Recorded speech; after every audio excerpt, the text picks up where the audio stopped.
नटवरलाल की गिनती भारत के प्रमुख ठगों में से होती है। बिहार के सीवान जिले के जीरादेई गांव में जन्मे नटवरलाल ने बहुत से ठगी की घटनाओं से बिहार, उत्तर प्रदेश, मध्य प्रदेश और दिल्ली की सरकारों को वर्षों परेशान रखा। भारत के मशहूर ठग नटवरलाल का असली नाम मिथिलेश कुमार श्रीवास्तव था। इसका जन्म बिहार राज्य के सीवान नाम के जिले के बंगरा गांव में हुआ था।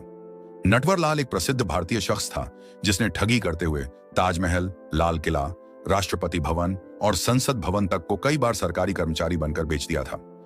उन्होंने सैकड़ों लोगों को धोखा दिया और 50 से अधिक छद्म नामों का इस्तेमाल किया। वह हमेशा ठगी के लिए शहर बदलता रहता था। लोगों को धोखा देने के लिए उपन्यासों से पढ़कर आइडिया इस्तेमाल करता था। ठगी में नटवरलाल इतने शातिर था कि उसने 3 बार ताजमहल, 2 बार लाल किला, 1 बार राष्ट्रपति भवन और 1 बार संसद भवन तक को बेच दिया था। राष्ट्रपति राजेंद्र प्रसाद के फर्जी साइन करके नटवरलाल ने संसद को बेच दिया था।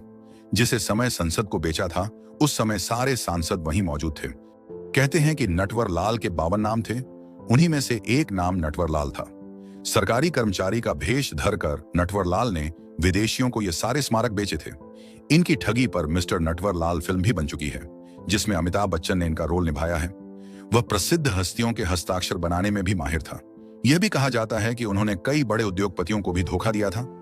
वह एक बड़ी रकम नकद उनसे यह कहकर लेता था कि वह एक सामाजिक कार्यकर्ता है। उसने कई दुकानदारों को लाखों रुपए का चूना लगाया। दुकानदारों से बड़ी संख्या में सामान लेकर उन्हें नकली चेक और डिमांड ड्राफ्ट द्वारा भुगतान करता था। एक बार एक दिल्ली का कनॉट प्लेस में सुरेंद्र शर्मा की घड़ी की दुकान थी। एक दिन सफेद कमीज और पैंट पहने एक बूढ़ा आदमी घड़ी की दुकान में जाता है और खुद का परिचय तत्कालीन वित्त मंत्री नारायण दत्त तिवारी का पर्सनल स्टाफ डीएन तिवारी रूप में देता है और दुकानदार से कहता है कि प्रधानमंत्री राजीव गांधी के दिन अच्छे नहीं चल रहे हैं, इसीलिए उन्होंने पार्टी के सभी वरिष्ठ लोगों को समर्थन के लिए दिल्ली बुलाया है और इस बैठक में शामिल होने वाले सभी लोगों को वो घड़ी भेंट करना चाहते हैं। तो मुझे आपकी दुकान से 93 घड़ी चाहिए। दुकानदार को पहले तो इस आदमी की बातों पर शक हुआ, लेकिन एक साथ इतनी घड़ियों को बेचने के लालच से खुद को रोक नहीं पाया। अगले दिन वो बूढ़ा आदमी घड़ी लेने दुकान पहुंचा। दुकानदार को घड़ी पैक करने की बात कह एक स्टाफ को अपने साथ नॉर्थ ब्लॉक वो जगह है जहां प्रधानमंत्री से लेकर बड़े बड़े अफसरों का ऑफिस होता है, वहां ले गया।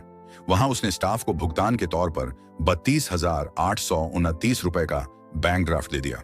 2 दिन बाद जब दुकानदार ने ड्राफ्ट जमा किया तो बैंक वालों ने बताया कि वो ड्राफ्ट फर्जी है। फिर दुकानदार को समझ आया कि वो बूढ़ा आदमी नटवरलाल था और इसके बाद वित्त मंत्री वीपी सिंह तो कभी वाराणसी के जिला जज का नाम तो कभी यूपी के सीएम के नाम पर नटवरलाल अलग अलग शहर में दुकानदारों का चूना लगाता रहा। नटवरलाल को 9 बार गिरफ्तार किया गया था, लेकिन हर बार वह जेल से भागने में सफल रहा।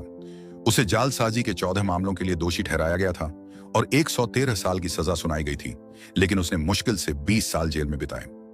आखिरी बार जब उसे 1996 में गिरफ्तार किया गया था तो उस समय उसकी उम्र 84 साल थी, लेकिन वह पुलिस को चकमा देने में फिर से कामयाब रहा।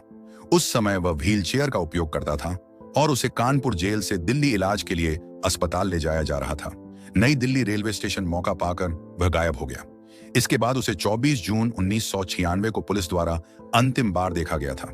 उस तारीख के बाद उसे फिर कभी नहीं देखा गया। नटवरलाल को अपने किए पर कोई शर्म नहीं थी। वह अपने आप को रॉबिन हुड मानता था। कहता था कि मैं अमीरों से लूट कर गरीबों को देता हूं। उसका कहना था कि मैंने कभी हथियार का इस्तेमाल नहीं किया। लोगों से बहाने बनाकर पैसे मांगे और लोग पैसे दे गए। इसमें मेरा क्या कसूर है?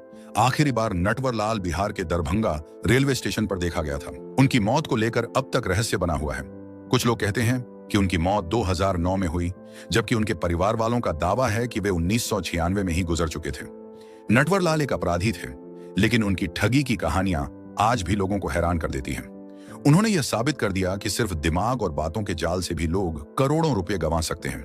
उनकी कहानी हमें एक सबक देती है, कभी भी बिना जांच पड़ताल के किसी पर भरोसा न करें, वरना आप भी किसी नटवरलाल के जाल में फंस सकते हैं। धन्यवाद।